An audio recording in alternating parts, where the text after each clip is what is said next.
now we have this first session is, you have seen the program that the idea is there will be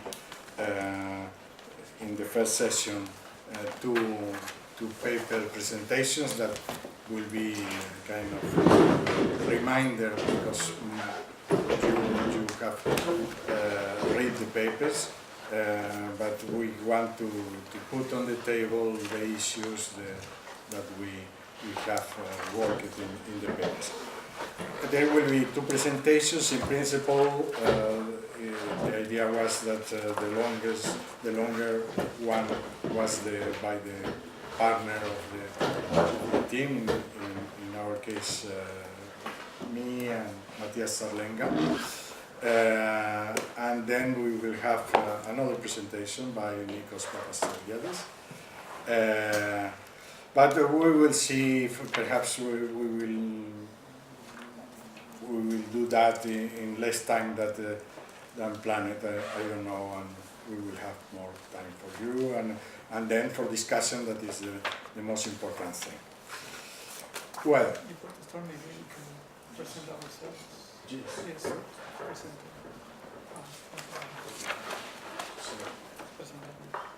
Yeah. Well, in this first presentation is by me, Arturo Rodríguez Morató from the University of Barcelona, Matías Zarlenga, also from the University of Barcelona, and this has been done also with another colleague, this Martín Zamorano. This is the paper, and well, the article you have read it, I imagine, and the article starts from this very general question of how does cultural diversity contribute to cultural creativity in Europe, and we, the beginning, argue mainly that this question makes sense. In fact, because there's many evidence in history and anthropological evidence, etc., and it's a well-established idea in different disciplines, also in anthropology, in organizational sociology, in other disciplines, and in policy discourse as well, because as you all know, creativity is more and more focused in this policy discourse. Secondly, we argue about the social and political importance of that question today, because we live in a very diverse world, and in Europe this is an issue that is very important currently. This is an issue that produces some challenge, some problematics, and at the same time there are valuable opportunities. The diversity that we face with the immigration that has increasing a lot, etc. In the paper, we want to examine this in a general way, and we do this when we at the beginning we try to delimit and define clearly these two notions that we take into account, and we analyze the relation, diversity because it's very diverse, and creativity because it's particularly difficult to limit and to clarify but we offer specific delimitation. We have developed an inquiry at two levels. In principle, independent. First part on the theme of cultural encounters and cultural hybridization in a more general and theoretical approach to this, and the second part we go to focus on two particularly important frameworks in which this relation between diversity and creativity takes place. That's at the urban level and at the European context. We think that the contrast between these two perspectives can give us some good view about the important gaps in the knowledge in the research.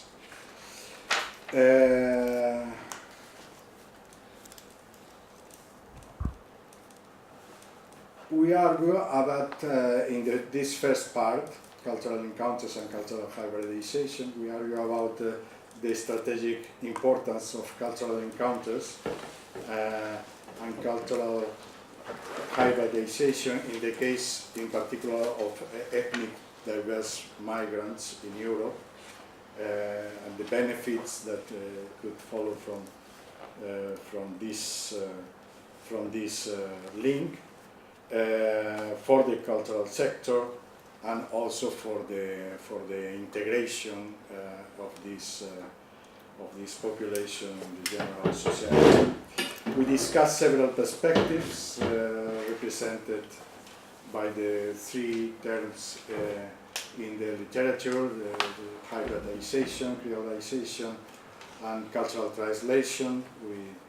We say we highlight different aspects that are involved in each of these perspectives, and we choose the perspective of hybridity because it's the most general and is the one that is more clearly related to cultural production. That is our focus.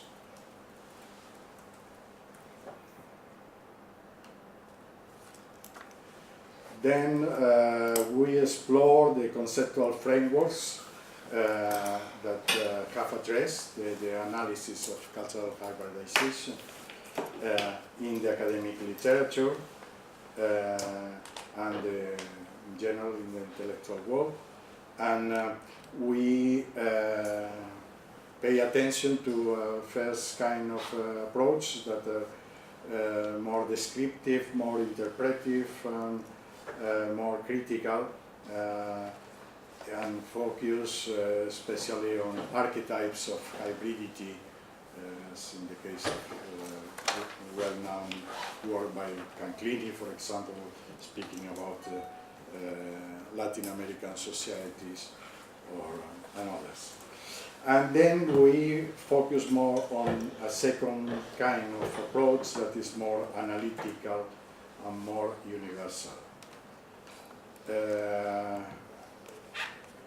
In this respect, we speak a little bit about different ideas that are important, offered by diverse authors that don't deal with the issue centrally, but provide some good ideas. In certain French tradition, the idea of bricolage, and also the idea of polyphony, the Michael Barthes. Then we concentrate on a context in which this idea, as a theoretical idea of hybridization, is very central. That is the context of globalization studies, and even if not all the theories about globalization speak about hybridization, but there are many or some of them that concentrate on this. We speak about the Padurai, Hanerth, Peters, etc. And then from this we look for and we find some useful, within some useful typologies of processes of cultural encounter and hybridization. there are different taxonomies offered by these sociologists, Nedderwin Petersen, or another author, Chan Kok-boon, etc., that try to identify different results, mainly of this process of encounter, these different kinds of hybridization or reactions against hybridization in different senses. From that we deduce some parameters for studying the phenomenon, the kinds of hybridization, the configurations of different populations of different kind that participate in the encounter, the dynamics of this process of creation of new identities or new productions. And then we find also as particularly interesting the new studies that very recently are appearing in the field of migration studies. In some countries that are more traditional of immigration, there are more of them and more in the United States, for example, but they are quite recent anyway everywhere. And in Europe particularly, they are, we find works, significant works since the last years, in the end of the first decade of the century. And these studies are now growing and are important for studying this issue. Apart from this, we find other interdisciplinary frameworks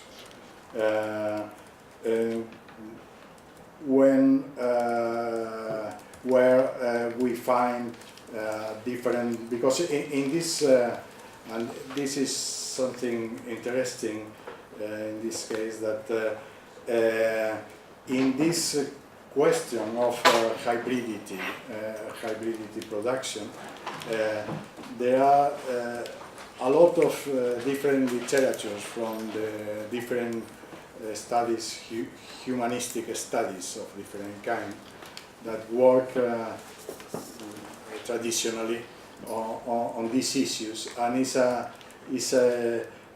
what we find is that there is a disconnection, in general terms, quite important disconnection between this kind of research and literature, for example, about in particular music.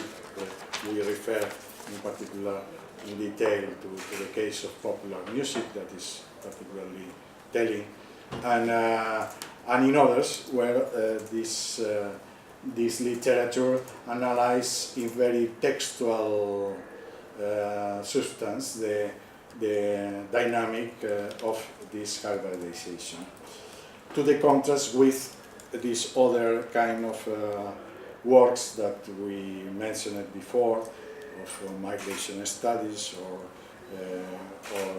studies more from a social science perspective. This gives us a point of reference to consider the complexity of the process of the hybridization and the potentialities of this process. And then we pass to the second part, where we find different problematics and different approach, and we will do the contrast at the end. In the second part of the article, we address the analysis of cultural hybridization processes into two specific territorial frameworks, the cities and Europe. So what interests us is to identify the main issues, trends and limits, both in academic studies and in work of practical context of political interventions. So the line of inquiry in this part of the article will allow us to identify academic and non-academic knowledge, strengths and deficits on the subject and its relevance to various social problems. So we can identify into these studies that examine in the city context the relationship between diversity and creativity, at least 4 main issues that I will explain you, those associated with economic growth, urban regeneration, integration of migrants, and urban cultural productions. In respect of the study of urban economic growth and diversity, so the studies in economy and geography were the first to pay attention to the relationship between urban diversity and creativity. From this point of view, creativity is understood as the first step of economic innovation and economic growth of cities.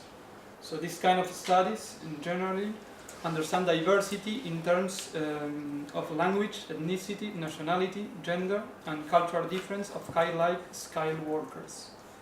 This approach pays more attention to diversity measurement techniques and focus on the type of interaction between workers with different cultural backgrounds that are involved in creative and economic innovation processes.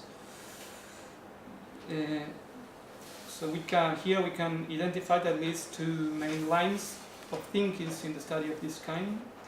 On the one hand, there are studies that focus on understanding the cause of urban diversity, and on the other hand are those that analyze its economic effects. So the first critics, the main critics of the kind of work, they are economic reductionists. In this sense, many analysts point out that diversity in this kind of perspective is understood valued only as input for innovation, economic development, and the competition between cities. In this sense, both the diversity and creativity are only discussed in the context of socioeconomic interaction, leaving out another framework of non-economic interaction and creativity. The second kind of approach to analyze of diversity in urban context came from the studies from urban and cultural planners.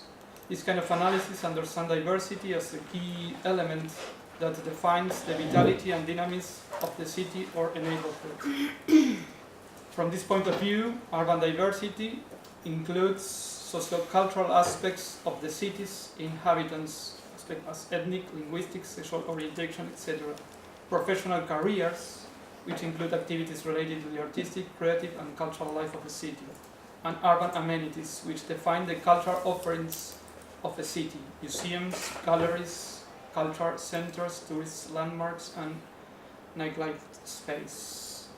In these trends, we can distinguish at least 2 lines of analysis and recommendation. On the one hand, there is a line of study that understands urban diversity as a key element in the supply of cultural consumption of cities, and therefore a central factor from the encourage their development and regeneration. The second line of study, very close to the economic geography perspective, understands urban diversity from a product point of view. So the main critics of this approach are, on the one hand, that the analysis and recommendation promote cultural diversity from a strictly economic point of view, linked to cultural consumptions. On the other hand, studies of these trends have not analyzed the cultural interactions generated in a city and the real results in terms of cultural productions.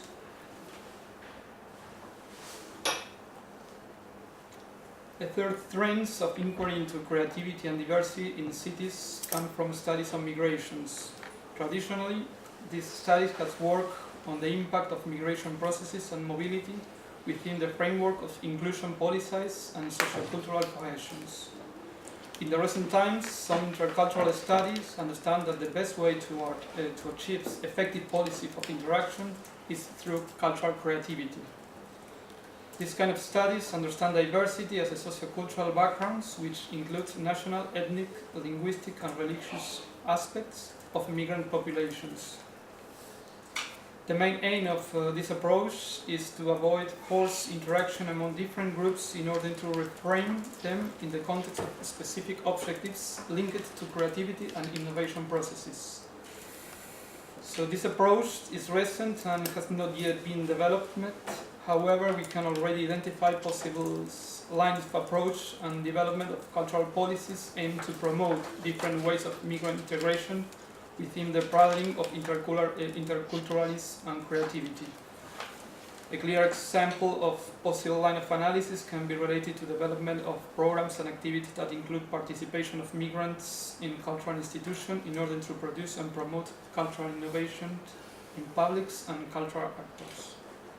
Finally, we can identify 4 lines of study that's related to the studies in sociology of art, culture, and urban anthropology that also reflects in indirect way about the relationship between diversity and creativity in cities. Well, traditionally, the sociology of art and culture has paid attention to the rules, conventions, and hierarchies that govern the sphere of cultural production of certain artistic disciplines, regardless of the territorial context in which they happen. However, in recent decades, sociology has pointed out the importance of territory in understanding the cultural creativity processes. The sociological approach in this area has no systematic studies. However, we can distinguish at least 2 approaches according to the roles occupied by diversity. On the one hand, some approaches in these trends understand diversity as a key element of cross-cultural interaction in the framework of cultural creativity processes in urban context. On the other hand, urban diversity is analyzed from the point of view of cultural results generated either in terms of unique cultural production related to the place. We can find some critics related with their note studies that consider the type of intercultural interaction and their outcomes in terms of cultural hybridization. In regards to the European context, the second territorial framework at work, we identified that the organization of the common market within administrative centralization process entailed the necessary Europeization of society on the continent. This process has to lead to the reconfiguration of the identification of Europe's people so that the European contextualize or overlaps with national, regional and local identities. This scenario raised questions about the social cultural effect of the new artistic relation and cross-border cultural exchange in Europe, including its impact on creativity and diversity. And on the other hand, it's induced interrogations into the cultural policies developed in the context of the current continental governance and its ability to reflect the new cultural forms and expression of the territory. So we can here identify 2 lines, one related to the cultural policies and development of Europe and cultural identity. In these frameworks, European Union cultural action must of all promoting multi-level cooperation between the cultural policies of each member states have combined 2 big goals: European identity, construction and diffusion, and the artistic promotion and economic development of the creative sector. In this context, the literature highlights the potentiality and limitation of the political project of unity in diversity from an inclusive approach to Europeanism with regard to the complex equilibrium between cultural homogenization and diversity. Related with the artistic mobility in the framework of the European Union, we can identify a non-academic literature that points out the mobility has become a pivot factor, a central factor to the artistic processes and artistic concentrations and artistic creativity. This kind of literature focuses on legal framework of artistic mobility in most of, and here we can identify that in the case this kind of approach, there are no developed of academic literature about these topics, more related with the mobility of the artists and the cultural policies related to this. As a conclusion, we have identified main trends. So, how you see in the slides was the very important due to the positive relationship between diversity and cultural creativity, both in academic studies and those related to public interventions. In the first part of the article, we have identified studies addressing the issue of diversity and cultural encounters, a specific cultural phenomenon linked to the process of hybridization in different areas of cultural creation. And in the second part of our analysis, we have identified academic and non-academic literature addressing the issue of diversity and cultural creativity into a specific territorial frameworks, the cities and Europe. Limited critics. The studies analyzing processes of cultural hybridization often adopt a case-by-case approach where systematic comparison is usually absent. As for the study of diversity and creativity in urban contexts, we tend to find an economic reductionist in most of the work in their interpretation and recommendation, either in relationship to the importance of diversity for economic development or with respect to urban regenerations. We have found out that there are a few studies devoted to examine diversity and cultural creativity and its effects in relation to the cultural policy of the European Union and cultural diplomacy. With regards to artistic mobility, we have also found out almost complete absence of academic literature and correspondingly the lack of any in-depth knowledge about the topic of going beyond the level of pure descriptions.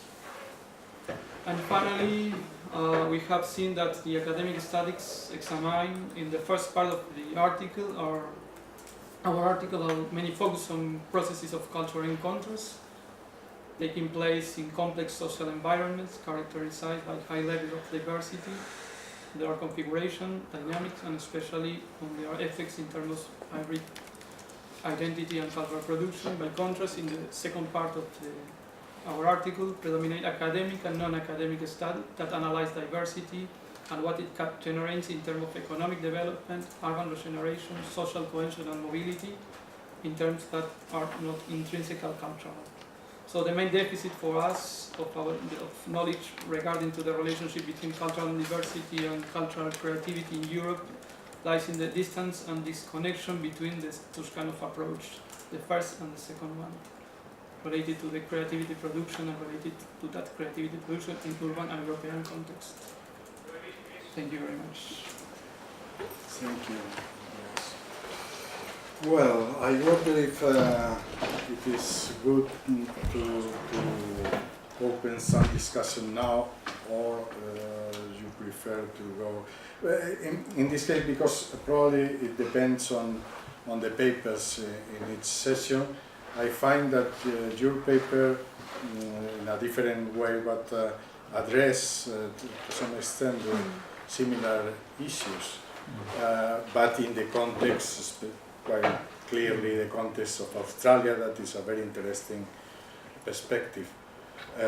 So perhaps it could be good to make the second presentation directly and then to open the discussion. If there are some questions that want to be. I have only one question. Why you concentrated on cities in Europe? Excuse me. Perhaps it is time, I have forgotten before.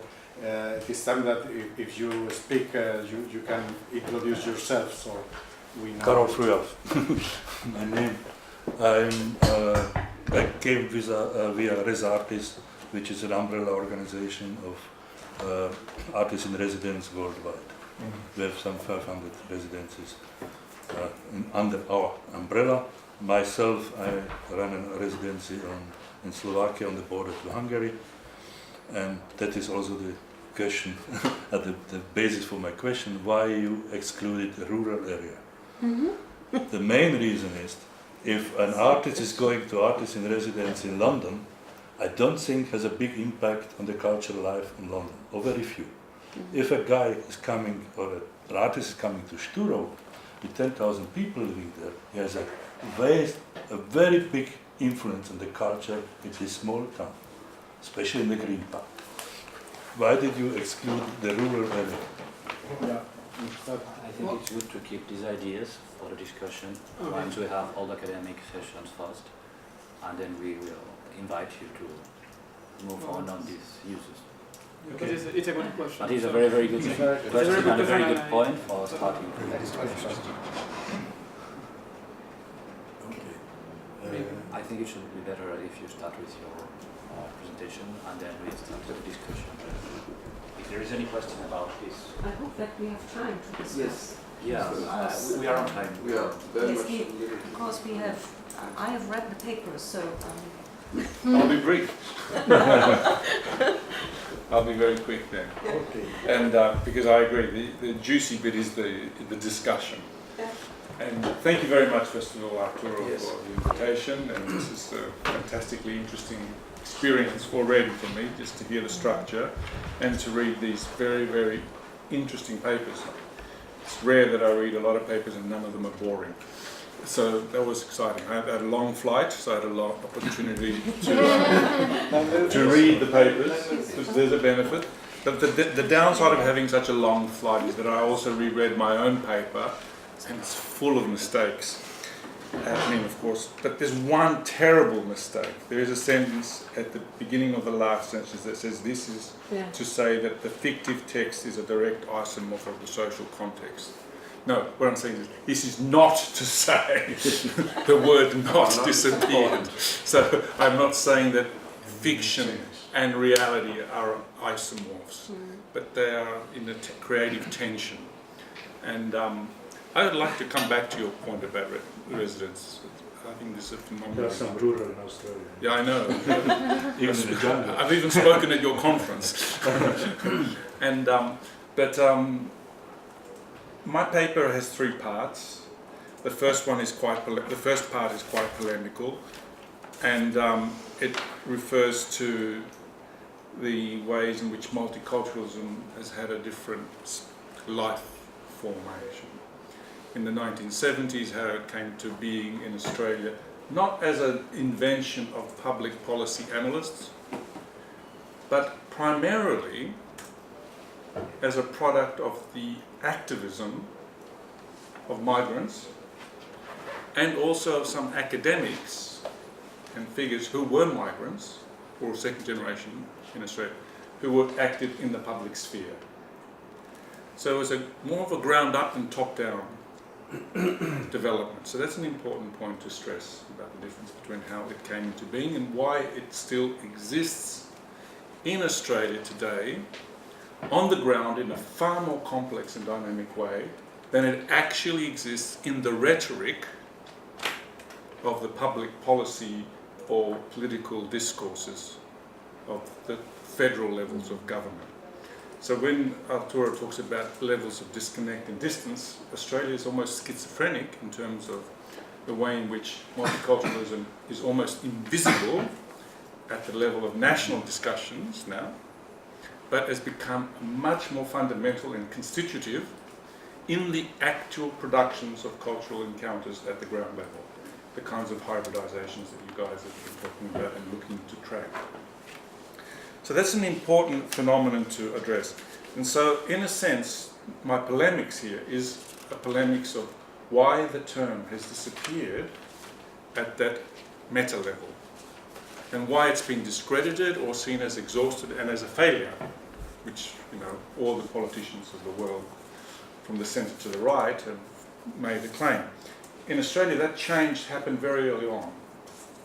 From the late 1980s, under a progressive Labour Party, there was a sort of shift towards an economic rationalist agenda, and that would attempt to redefine culture to serve politically, economically justifiable goals.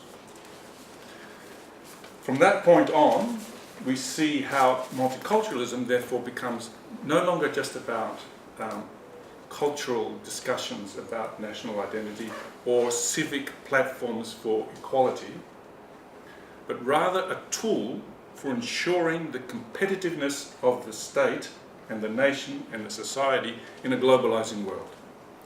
So suddenly the benefit of migrants and migration was that it made you more bridges to the rest of the markets in other parts of the world. So the migrant no longer became a model citizen, but a model bridge builder to new markets in other parts of the world, primarily the one they've come from, perhaps.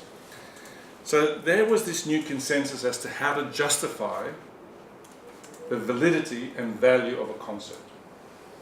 And it's been interesting how that economic rationalist argument has become so powerful today in the neoliberal political agenda that it's almost not even discussed, it's taken as the new norm. And I think that is something worth debating and confronting and attacking. Partly because I also think that it involves setting up multiculturalism as a straw man. You know? And I think a lot of the discussion about interculturalism is precisely that. It's trying to eliminate the antagonistic elements of, and to apologize for the fact that multiculturalism enables certain ethnic groups to become aggressive in their claims of identity.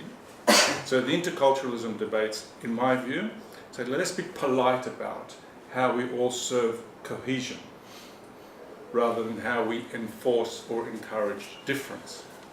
That I think is a misconception and an exaggeration of what multiculturalism always was, especially in the early conceptions which had aesthetic as well as political and economic visions in it.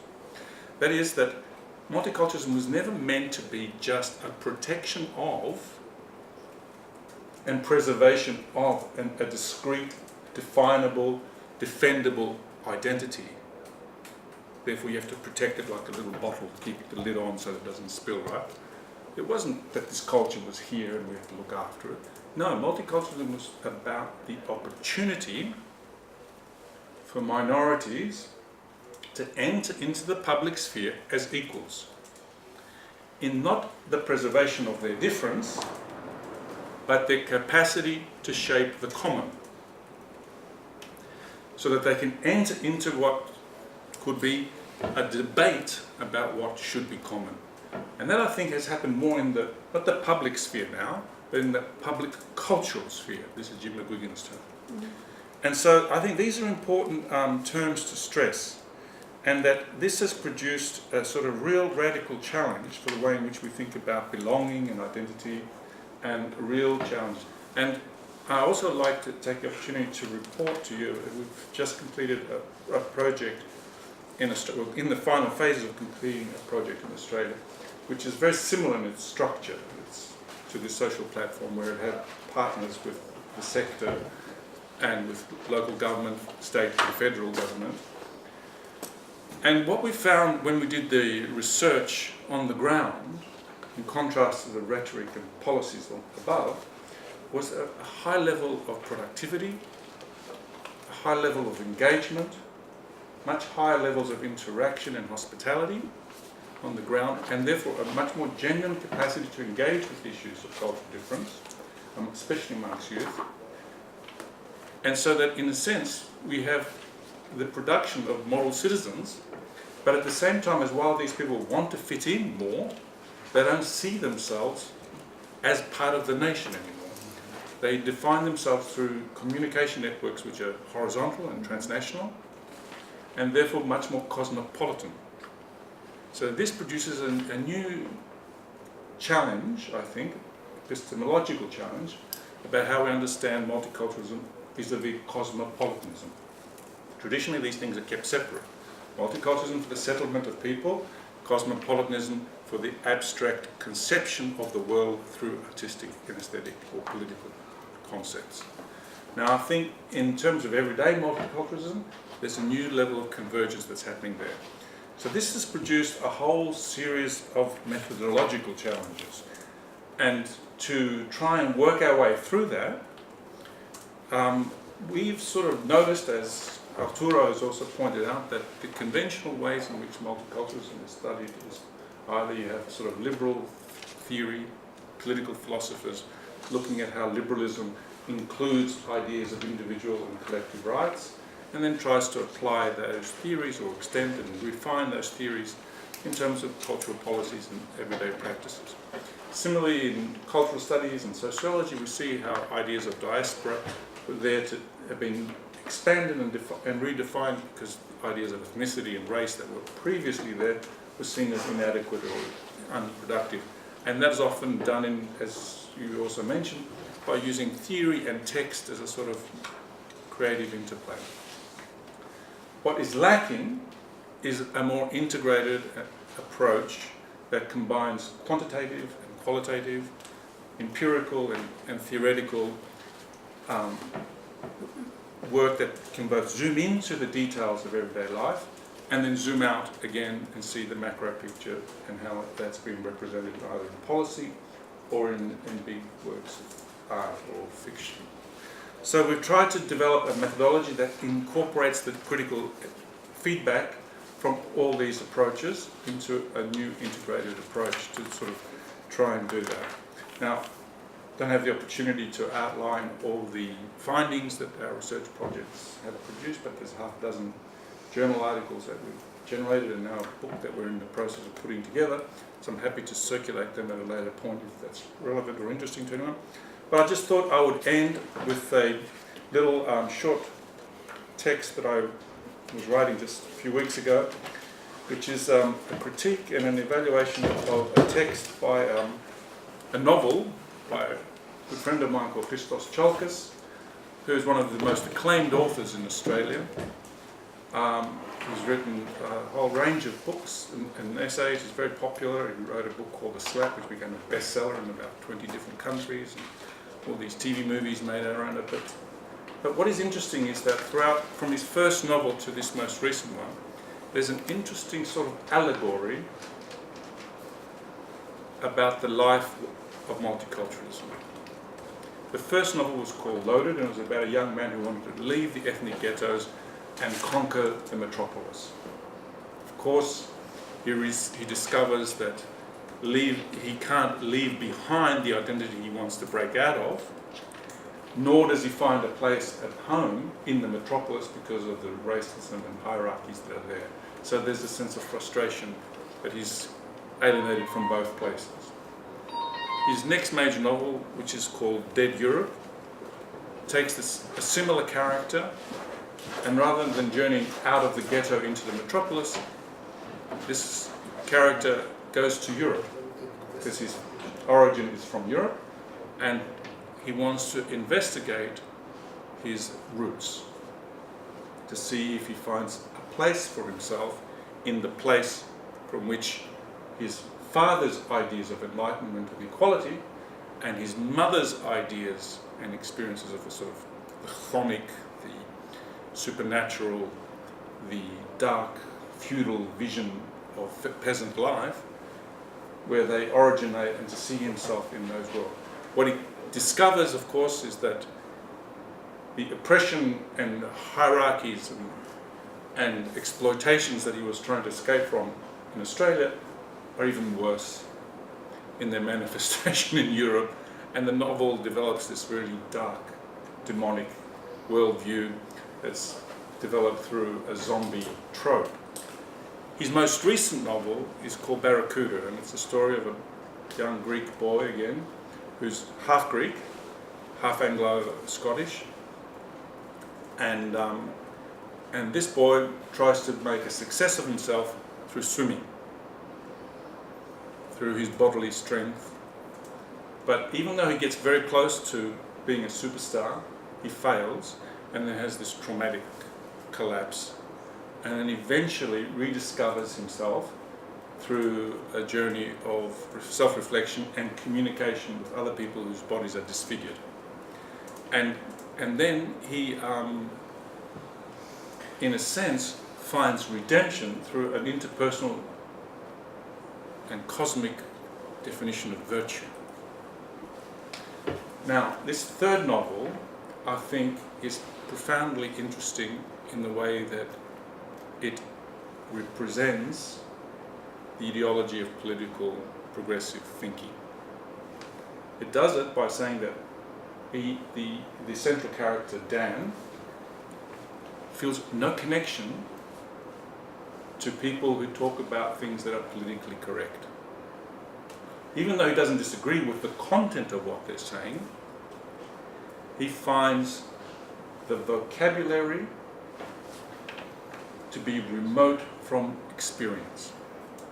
And so what we see in this portrayal of a character is a person who's profoundly alienated because he doesn't even feel a sense of loss from either ethnic community, his mother has cut herself off from the Greek community, He has no respect for class solidarity that his father talks about, but he himself sees no virtue in that. And he's seen as a young man who is therefore, in a way, an epitome of the neoliberal tragedy. The story of atomization without any sense of nostalgia or loss for the ideologies of hope or progress or creative transformation. And that, I think, is a very interesting predicament that he portrays. The predicament of someone who then tries to redeem himself through interpersonal exchanges and through personal virtue, rather than political or ethnic affiliation. This is a story that, in a sense, shows the collapse of all of those kinds of bonds. I have some critiques that I make about that predicament and that representation, but what I find perhaps interesting is that this allegory is more revealing in terms of the failures of the dominant discourses, the ones I described as in the first part, and less connected to the actual constitutive forms of cultural exchange that occur on the ground in places like the one you described, in the rural settings. Because the phenomenally interesting thing now, if you want to discuss diversity, you can't do it in the city centres. Gentrification has won. Diversity in Melbourne, for instance, occurs in the outer rim of the city. That's where you find it. Diversity used to be in the centre when I was a child. The outer rim was the white suburbs. Now it's the other way around. It's completely inverted. And in a sense, Christos, for all his strengths as a writer, is speaking to the inner core that is perhaps hollow, rather than from the outer rim, which is more rich and complex. And our study has focused on one of the suburbs 25 kilometres from the centre, which is one of the growth suburbs, which I think there's 142 nationalities represented in that suburb, which is too short of the United Nations Representative Board. But anyway, I'm ending my little. Oh, sorry, I said I'd be brief, so it was already too long. But I'm saying that in a sense that we need this integrated zoom in, zoom out approach to find examples of where the cultural hybridization is actually working, and then to see potential for hospitality and cosmopolitanism in those scenarios. Okay, thank you. Thank you, Nikos. Well, now we can really have this discussion. Perhaps one thing is that we have gathered some reactions from other stakeholders that are not participating in the meeting, and Jordi has recorded that. Yes, I Perhaps you can. have some feedback from one stakeholder. She's called Annalisa Siccercia. She comes from Universitat de Roma, Tor Vergata. She's professor of economics and management of cultural resources at this university, and she's an expert for the strategic planning and evaluation of international development projects, based on culture. She talks about two issues that she considers we should talk about here in the discussion. The first one is about policies at various political and administrative levels, aiming at nurturing cultural diversity and orienting it towards innovation and creativity. And the second topic she focuses on is how the local creative enterprises use cultural diversity as inputs in their production chain. It's everything I got from her. Sorry, I don't know more about her. Then maybe it's time to start a discussion, and for that I invite all the stakeholders to present themselves, to present the organization you are working for, then a very short point about mission, goals and projects, and what are your ideas about the topic we are talking right now here. So why not, would you start, you, Cornelia? Should I start? Yeah, Okay. why not? First, I was asked to explain how I relate to the issue, because I'm not a professor at the university, but I'm a cultural economist, and my one leg is in the project development. I'm working with artists in Germany and abroad. I'm the founder of a foundation for dancers, for example, in transition, the only foundation in Germany, which just takes care of the specific profession. And then, of course, we are doing empirical research on behalf of ministries, federal government, etc. in Germany. And in my position as a so-called expert, European expert on culture and culture policy, I'm a member of the so-called ENC. My access to this issue is that we did mappings on culture and creative industries, access to finance to culture and creative industries, and the last short mapping was on new business models in the culture and creative sectors, even always with a European perspective, looking what is going on in the 28 member states. So thank you for this very comprehensive report on what is going on in terms of the coherence of diversity and cultural creativity. At the end, I was asking myself, what is cultural creativity in Europe today? What is the understanding of cultural creativity in Europe? And to this I will refer then. This alone is a long debate we could have here. And thank you for your very, very interesting paper. I'm not a multiculturalism specialist. I'm working with artists, so I know. I would like to know what a multicultural artist is. On page 12 is you mention a multicultural artist, which is strange for me. Maybe we can discuss this. You've not heard that term before? It is in a paper in your Yeah, but you've not heard it before? Not in this context, okay. Yeah. I will raise 3 dilemmata in which what we discuss here happens just now in Europe, and then I will raise a conceptual question. The first dilemma is that the idea of creativity, and I add innovation, as we have the innovation agenda in Europe, and it's mixed, it's interwoven just now in a policy level, is accepted as a current paradigm of progress. And both is currently described in many policy papers as innovation engine in Europe. However, there is an ever-growing community which is criticizing the issue, namely this paradigm on creativity and innovation particularly. Second dilemma, we have a problem with definitions, obviously. I agree with your definition, it's very broad on cultural creativity. Nevertheless, in the general context, there is absolutely no single understanding today of cultural creativity and cultural innovation. We know a very broad spectrum, for example, of technology-based innovation or creativity, user-based innovation, social innovation, etc., etc. This same we could say explain for creativity. The term of creativity is in the same way diffuse in the using.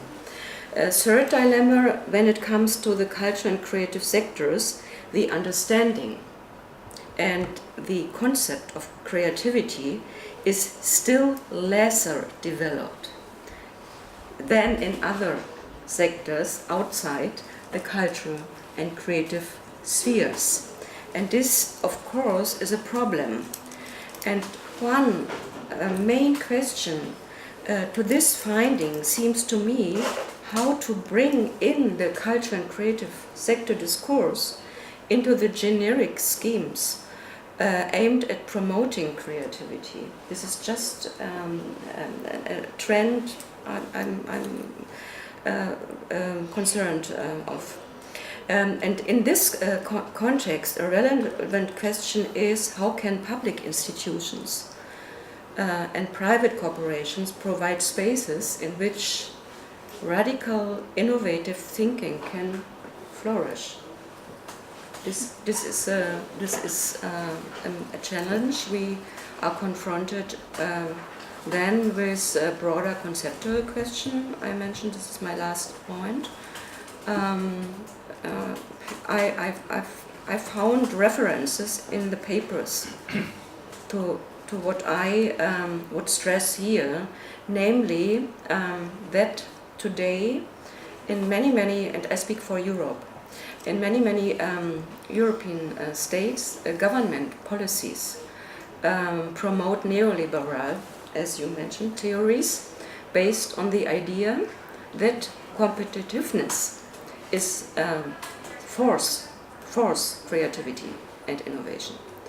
Even more, innovation seems to be promoted at the expenses of citizens and communities, questioning their work and their social and cultural values. Solidarity, identity, all these words disappear. And if you read exactly the new documents, even with a new agenda for which will follow the 2030 agenda in the developing world, it seems to be important for me to consider cultural creativity as an environment where other ways of doing things can emerge still. And this means not to look at results, but more on processes and how processes today occur. And last point, more specifically, the creation of which I speak and the innovation or the creativity I mean is not focused for me on the generation of a single product to install into the market, but rather to research and to create knowledge that can evolve along with processes, spaces, etc. So this I found in both of your articles, if I merge some of the ideas who are in. So this was my comment. Thank you very much. Many thanks. Maybe we should go with Santiago. And Santiago Arroyo isn't here? No. What about the reaction of you to what Cornelia just said? Yeah, well, we were expected to follow the order of all the stakeholders and then start the discussion. Santiago Arroyo isn't here? He's not here. I Okay. don't know him, but Me neither, so he's supposed to be here, he's not here. Yeah. Okay, so maybe, Carol, I don't know if you have any idea. Can add something, yeah? Yeah. I mentioned two things that I'm here from Res Artis and I have a residency. And as a Res Artis, I am interested to find out whether we can help the research. We have 500 residencies, which in a lot of material we could maybe provide to have real data in your research. That's the one I have. The other is I'm a software engineer. I have nothing with social humanities. I'm a very human, I think, being, but I'm a down-to-earth engineer, and therefore I will try to apply my logic to that, what you are saying, and maybe also look and benefit for the real life from that, what you as researchers try to do. The other thing I would like to add is I live in Switzerland since 1968. That means the bigger part of my life. And if it's there one country, I think in Europe anyway, which lives multicultural, that's Switzerland. So maybe I can help you with certain insights from this very small country with very big experience in multicultural living together.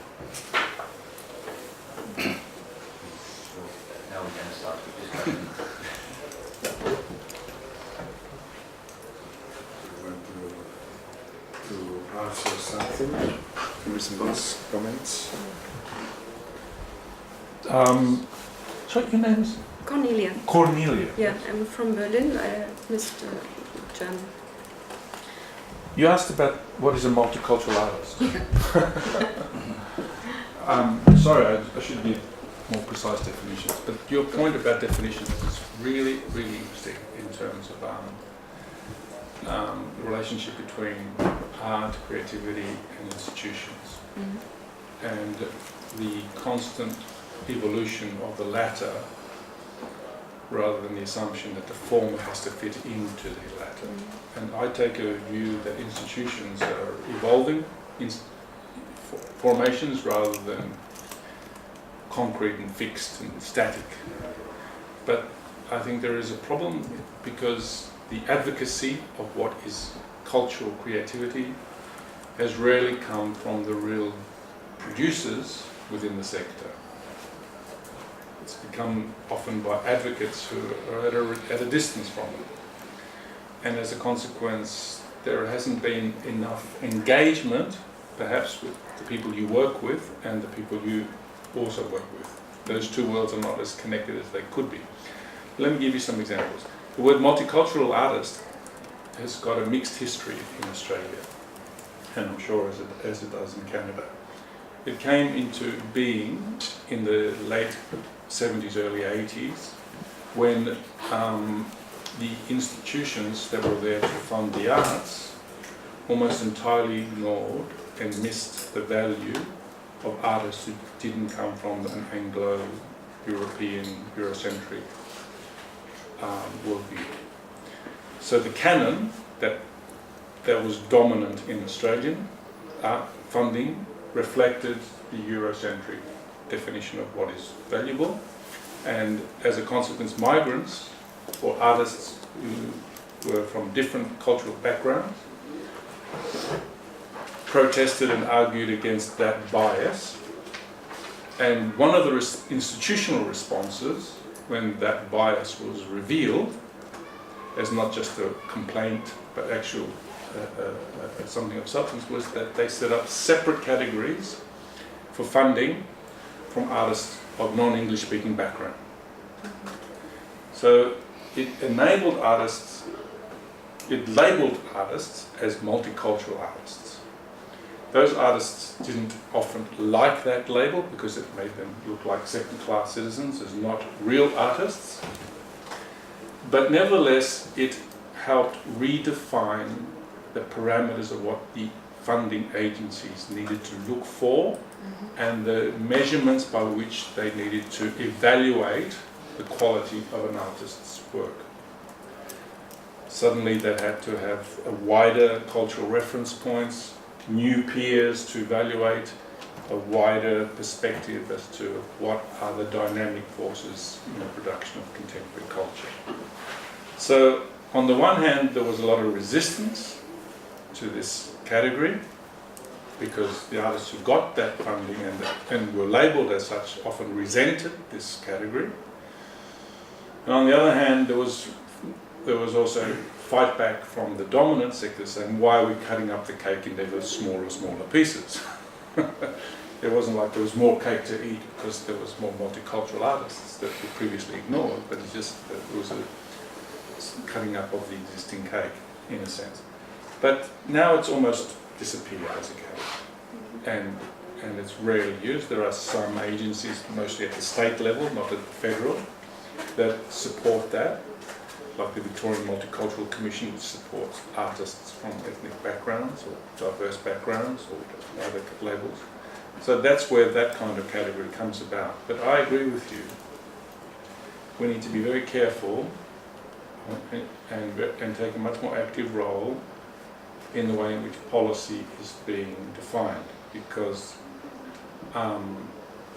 if the artistic sector is not active in developing its own values, then it gets its value defined for it in the ways that are already familiar by other agents. That's the norm. Right? If you don't speak up and define yourself, you are defined by the already existing categories.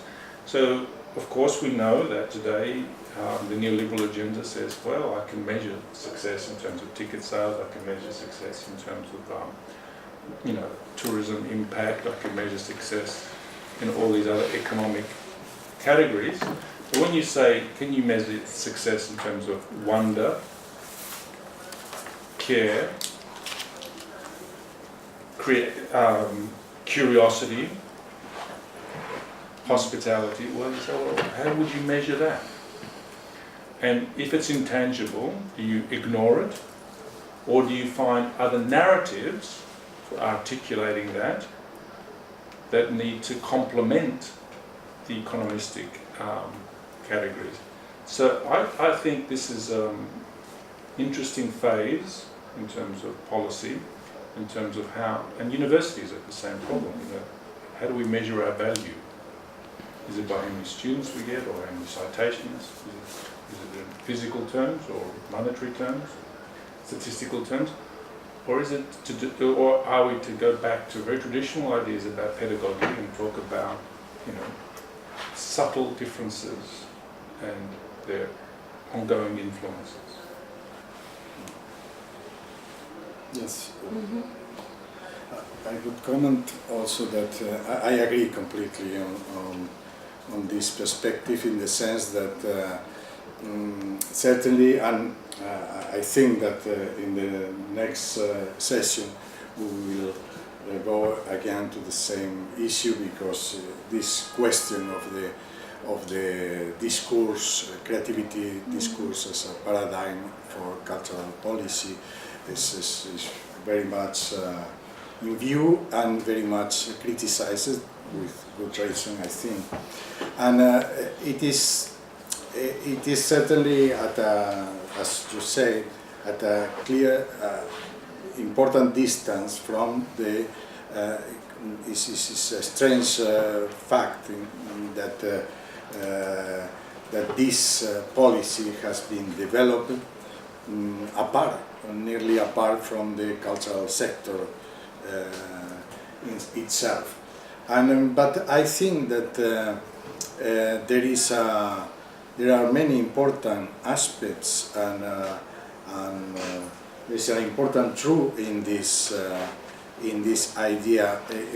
There are difficulties for using this perspective of creativity, because it's very complex, and it is certainly very complex because it relates many actions, many productions, many people.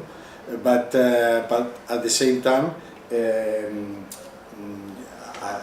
I would say that it represents these connections are real on the one hand, and not necessarily is that this leads to this policy, neoliberal policy of exploiting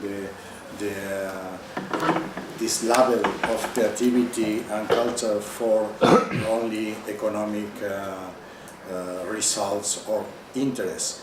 There are, I think, many other aspects that is possible to identify, and we try to identify to some extent.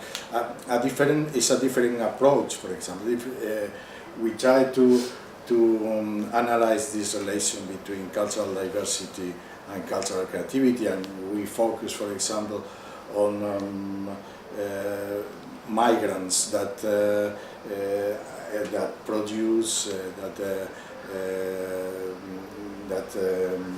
participate in cultural production. In this case, you find other kind of results that can be more significant and interesting, I think, socially, for the whole society and for this population, for example. So, well, I think that is the criticism towards this paradigm of creativity is well based and makes sense, but at the same time it's not necessary to eliminate our interest in cultural creativity. But you highlight the things, some topics that are very interesting to develop, because one is the definition of what can I say when talk about creativity, cultural creativity, for instance. Another thing is related to the focus on the processes and not the results, and go out to the paradigm of economic point of view that focus on the results in terms of, for instance, innovation, technological innovation. Just said yes. I think there are two things: to define creativity and to understand creativity beyond the economic point of view, and focus on, put the attention on the other areas that not only our urban context, for instance, because all the literature, academic literature, focus on the creativity in urban context, for instance. But I think you highlight, you mentioned these topics are very interesting to develop, because for instance, in academic knowledge are ignored this aspect, or not developed enough in the mainstream. So. Sorry. Sorry. Yes. If you have a quick point, No. Go on, please.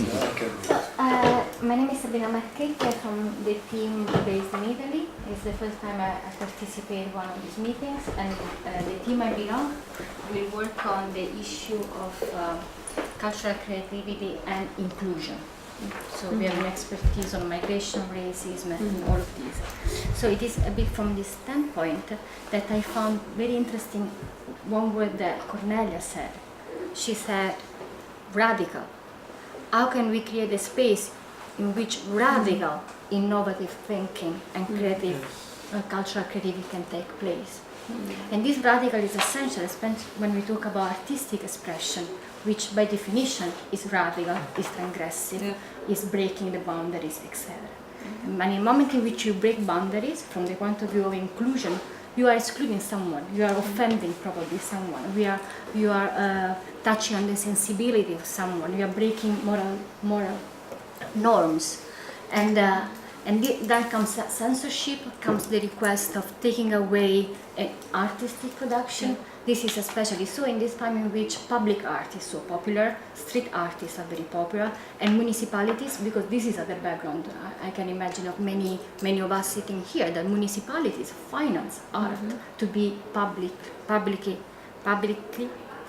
shown in the streets. So it's not simply what is shown in the museums, but something that all the citizens of that city will participate, and this was also always in art. Already Michelangelo had to cover the naked breast in the Cappella Sistina because this was thought to be offensive for the people that went to visit it. And so the point is how we are confronted with this when we have, in so many occasions, artistic producer, cultural producer run against the risk of doing that. So the solution will be a very sort of participatory artistic production, and we have some examples of the whole neighborhood sitting there and discussing everyone what kind of new graffiti they want on the wall. This happened in my neighborhood a couple of months ago, so there was a long process of participation, and each person from each national group, migrant group in the neighborhood decided what had to be portrayed. Or like I visited the National Museum in Bogota now in August in Colombia, and they are rebuilding the National Museum with the participatory principle. So the old museum is still as used to be with this very the canon of what is the Colombian history, but they have started with a new room that is the result of a participatory process in which you can see Colombian history working on the tensions between colonialism, between the war, between the conflict and displaced people. All of these identities are made together in this room, and this is a very, very interesting, and I can bring you more information about it if you want. But then from the point of view of the producers of cultural creativity, what to do with this risk that you run in? Because it's easy to say we need to do more cultural diverse art, we need to give space to multicultural thinker or artist or to do the job. This is maybe easy when you do it in a book, but when you have to show the product in the street, who runs the risk?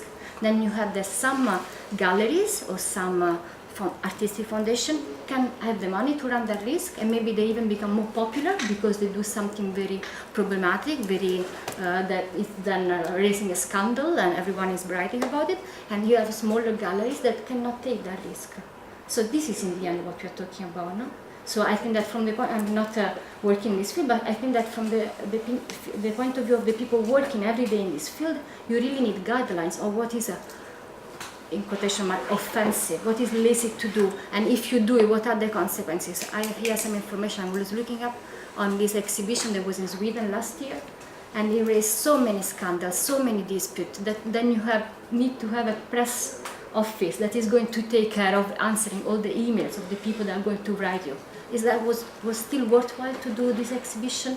Was this? I think these are some of the problems people are confronted with. You know? I would like just one sentence. The very definition of residency is to provide space and time for creative work.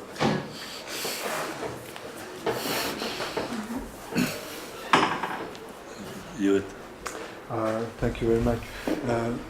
Good afternoon, my name is Zoltán Krasny. I'm from the European Commission. I'm the project officer, and for this project I'm very interested in the discussion. Just a very practical remark. I was very interested in the remarks of Cornelia about the language. The different communities, different policy circles use different languages when they are using the same vocabulary. What is behind is quite different. Just a very practical remark. One of the running projects financed by the previous research framework program, which is called REACHES, came up with a taxonomy, a vocabulary, glossary of major terms like creativity, creative industries, proposing a sort of a clarification of the notions used. Eventually it might be also used for this project when you have public consultations, when you are talking to stakeholders, to look into whether you can use the same language. It might be really interesting to test a little bit. They just came out a couple of months ago with this new. It's not new. It's based on official documents. I know that for scientific persons, it's very difficult to accept something which is proposed because you start to deconstruct the concept. But eventually, they are asking whether it might be useful for the community and policymakers, and you can test it in the project. That was only my practical remark.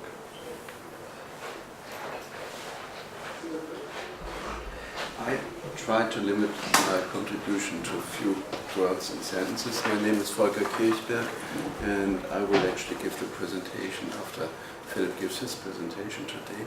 I thought it is interesting to see the vivid distancing of Josh. What's your name? Carlo. With respect, and I thought maybe it's too vivid, but maybe I misunderstood you, between creativity and artistic productivity. When you talked about creativity, I'm a software producer, I'm not in the arts. I'm a software engineer. Software engineer. Okay, I'm not in the arts. So of course, it's very creative. And this goes a little bit in the direction, in the same direction you just said. It's the issue of vocabulary. A software engineer uses the word creativity in a different way than Cornelia uses the word innovation in a different way than I, and this is more a remark now to Arturo and to Matías, you would use it in an artistic production process, which is a different way of using these words again. So we have three different life worlds here with three different usages of. I'm partially a cultural economist too, so I'm schizophrenic about my use of these words. I really am. So I see this is something that you pointed out very clearly. That's what I do. So I thought that is very interesting to look at this side, and then, which is really a linkage between you both, your contributions, is the issue of whether creativity equals diversity equals urbanism. So whether it's a conditional prerequisite to have creativity to create urbanism. So there's a kind of a causal consequence involved in this, which goes very close to what Nikos said about he also talked about the vocabulary, of course, but that he says, and I completely agree with you about diversity, is now in the outer rim of cities, and it's not anymore part of downtown. Yeah. I've just been to Detroit for 1 week, which is a very good example for this, where you find a lot of artistic diversity in some of the neighborhoods in this despair, in this area of despair. But certainly, yes, you find this kind of diversity because they're very creative engineers at General Motors. Mm-hmm. I don't agree that they are not creative. But it's a different kind of creativity, I know. So I see that again, my point I just want to make is the different uses of vocabularies, including the different uses of how much urbanism and cities are part of creative engines promoting creativity. Just to pick up a brief point in case it gets lost, which was the question of rurality. Which I think is really very important.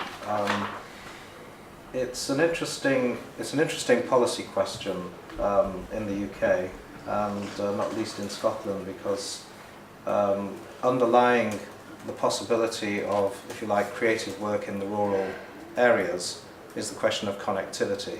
It's a technological question. Access to markets through good connectivity is essential to running a business and is essential to making yourself known. And just to say, there are interventions which make it possible at least to create a sort of platform for that kind of work. And it is true that in terms of where the focus of policy is, it is primarily urban. It is primarily about creative cities. And there is quite an important question then to be asked about, well, what is missed?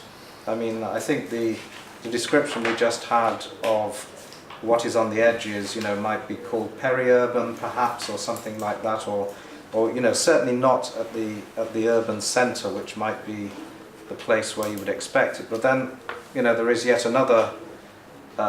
There is another level which we don't address very well, I think, certainly in Europe. I think to some extent there's work in Australia which is addressing this question, which is both about, if you like, access to markets, access to the public domain, and trying to level up the opportunities that are available to people. So I think that's something that it's worth taking into account.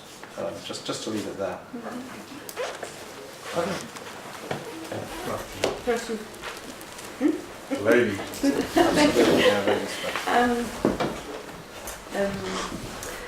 The dilemma with the definition is, for me, part of a broader problem in apostrophe. In the context of the mapping of access to finance for the culture and creative industries, of business models in the culture and creative sectors, what is going on in Europe, new models in the context of digitalization, etc., etc. I made an observation, which is as follows. The European Commission has, I think, since 2 or 3 years, an official definition of the so-called culture and creative sectors, which is a new term invented by the Commission after the culture and creative industry, the culture creative economy. So now we are talking in this context, it's legally defined. And if you read exactly the definition of the culture and creative sectors, and culture is included, even the art is included. We had a problem in all of this work we have done, and in front of the 28 representatives from the member states, I made the following observation. First, we had a problem with the official definition insofar as the definition relates to products and services, exactly in the definition, goods and services, but not to cultural practices. Not to cultural practices, among them open source communication, community of action, so the new things which are in both of your contribution, your articles, which have a central position, and we will discuss this in the next round, I think.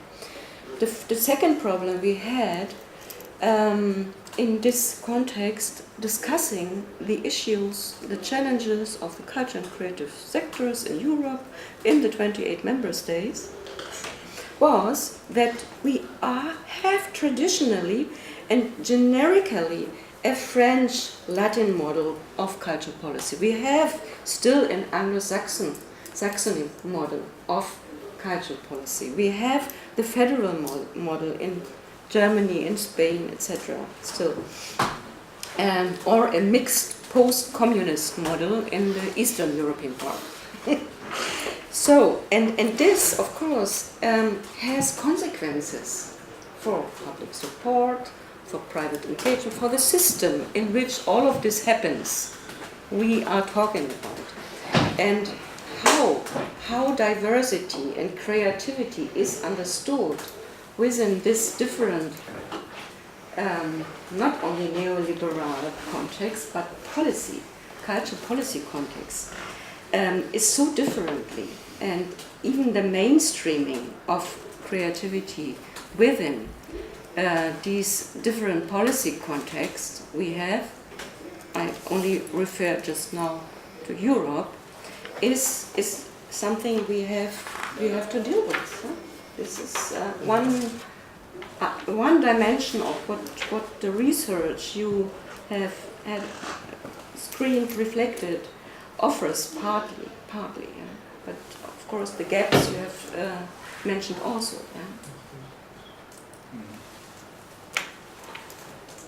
I think that's a real challenge for Western Europe to accept the Eastern Europe culture, or to try to understand.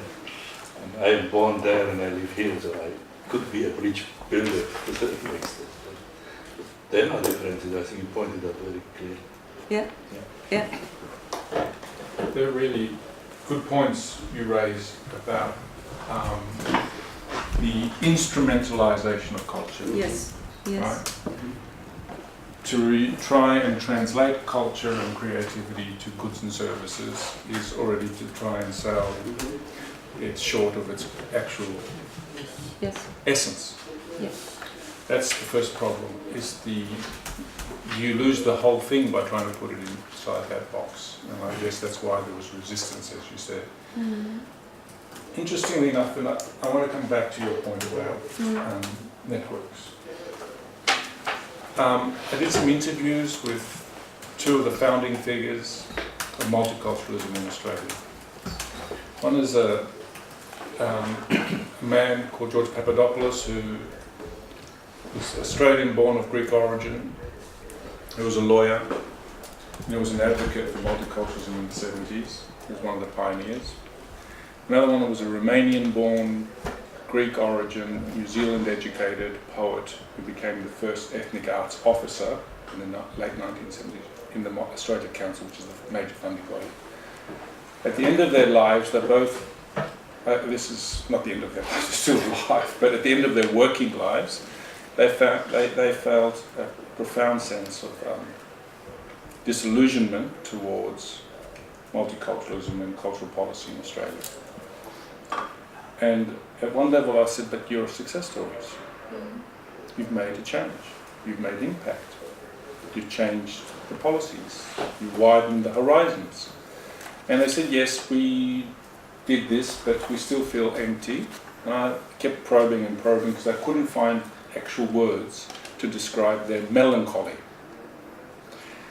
Part of their melancholy is because, in a sense, they've witnessed the instrumentalization. But the other melancholy, I suspect, is that what drove them in the first place wasn't just to get Greek artists recognized, because that national category can be added on to the other existing and and available and knowable categories. You can say, oh, before we could see that this is a great violin player because we didn't understand what orchestras and violins and the European, oh, but this person plays bouzouki, how do we compare them with a violin player? But now we can do that because we have other experts. But that was not their goal, because perhaps the goal wasn't just to add more categories, but what I discovered by talking further with them was that what was missing was the sense of curiosity and a far more cosmopolitan vision of creation didn't get translated into public policy. So it wasn't just about adding more national categories, but in a way trying to transcend the categorization of people from their place and to think about the creative practice in a more open-ended and risk-friendly rather than risk-averse way of thinking. And another really beautiful example of how that actually was activated to me in my own experience was in the late 80s, early 90s. I used to teach in art schools at Goldsmiths and at the Glasgow School of Art. And at that stage it was fascinating because I was living in Manchester, which is the Detroit of Europe, or it was then. And in Manchester there was the famous music scene. And there's a record label called Factory. Why? Because all the factories were closed. So when they produce a new record company, they call it, let's call it Factory, because this one's open for business. And they were trying to create a sort of a hub for themselves, the whole Manchester music scene. A few years later in Glasgow, I saw the same thing operating by young artists. They said, we don't need to go to London to prove ourselves. We're going to make networks between Glasgow and Düsseldorf, Glasgow and Utrecht, all these second-tier cities all around Europe, and bypass the metropolis. So what we now see in this peri-urban and rural spaces, courtesy of far more effective communication networks and transnational and supranational systems, is the capacity for people to make horizontal alignments and affiliations and connections rather than having to go back and forth to centre periphery. Those horizontal networks are also evident when we look at the community formations that happen in the outer rings of these cities, because migrants who have come from Algeria, from Paris, don't necessarily only think back and forth between, say, France and Algeria. Now think across the Islamic world. Similarly, Greeks or Italians don't just think about going back and forth to Greece, but to other Greeks in South Africa, South America, North America, etc. So new horizontal networks, according to other cultural affiliations, are being formed. And so as the communication opportunities for interconnection become more accessible and affordable, therefore we also find greater levels of complexity in terms of how we actually bypass the national and the metropolitan categories of evaluation and affirmation. And that becomes very difficult when you want to think about in policy terms, because policy is still funded by a state agency. So in a sense it wants to be state-centric, even though the activity itself that it's trying to respond to and regulate and facilitate is trying to elude, or not necessarily even confine itself to those boundaries. So there's a sort of paradox there in terms of how cultural creativity operates and how state regulations need justification systems.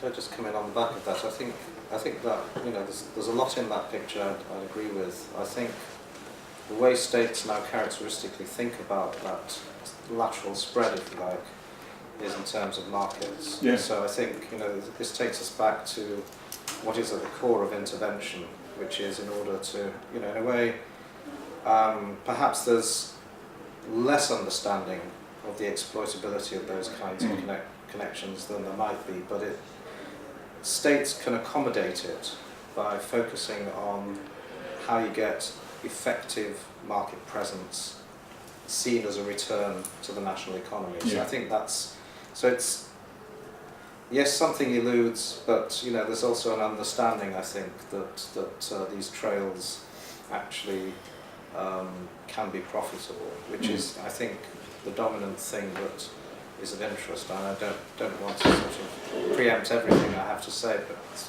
mostly been preempted anyway, so it doesn't really matter.